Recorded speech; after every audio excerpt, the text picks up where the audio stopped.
there's a study that was published in Personality and Social Psychology Bulletin, and it indicates that drinking makes you have conservative ideologies. It's a really fascinating study. Now, take it with a grain of salt. This was a one-time study, and it was done at one bar, okay? So that's important when it comes to the methodology.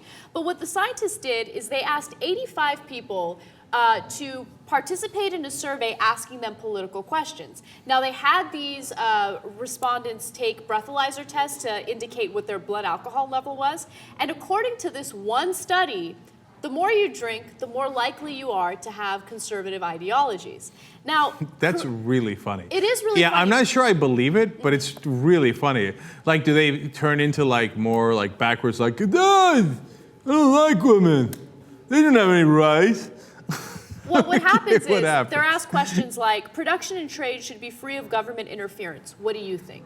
First of all, if you ask me that question while I'm drunk, I'm not sure I have any idea which way I would answer. Perfect. No, but I love that you said that. I love that you said that because I think it plays a huge role into why the results turned out the way that they did. So Chris Mooney, he is the author of a book called The Republican Brain, right? And what he did is, he tried to analyze these findings, and he said, look, in order to come up with liberal arguments and a liberal thought process, you have to look at nuance. You have to really dissect the situation and look at all different perspectives in order to come out with a decision or an opinion. Whereas conservative thinking, in a lot of ways, is simple-minded, right? So he says this. He says, you can argue that liberals are really the outliers here. They're the ones in the position of having to spin out complex, nuanced explanations for their views. Explanations that, to much of the populace, feel like so much fancy-pants posturing.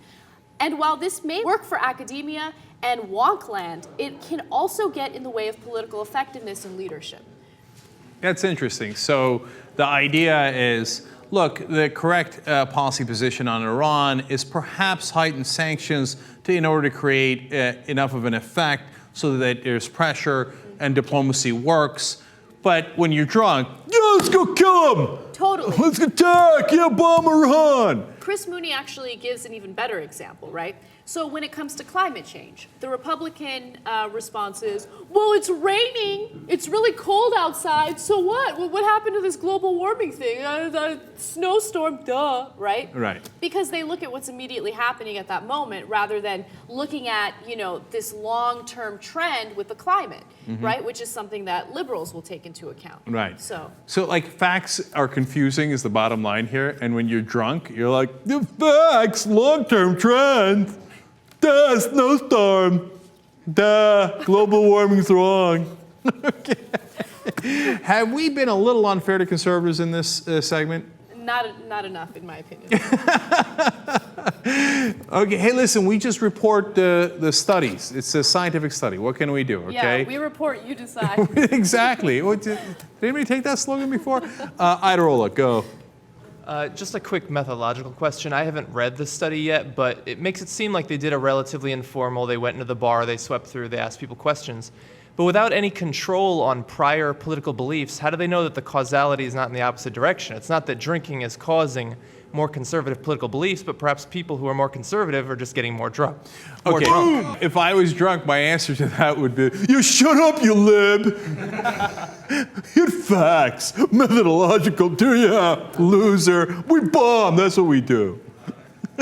No, but to be fair to the researchers, they did ask prior to them getting wasted what their ideology is. So it's not like See. So he makes a good point because look, this is not the end-all be-all, right? This is one study. It was very informal. Look, I don't even believe it, but Yeah. okay, but I'd like to see it replicated. Okay, Yeah. that would be fascinating.